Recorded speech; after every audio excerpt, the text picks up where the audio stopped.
Hello everyone, in this video I'm going to show a step-by-step tutorial on how to create a Copilot account. So first we're going to go to the Copilot app.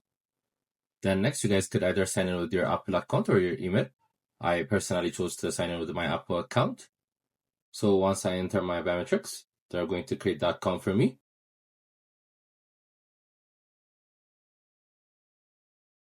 So next we're going to agree to the terms and conditions. So it's all set. Then you guys could enter your biometrics here, or you could skip it.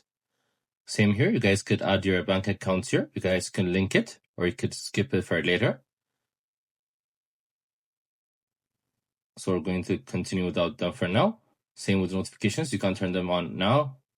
Same with transaction types, subscription. You guys could subscribe now, or you could do it later. So now you guys could click on finish reviewing.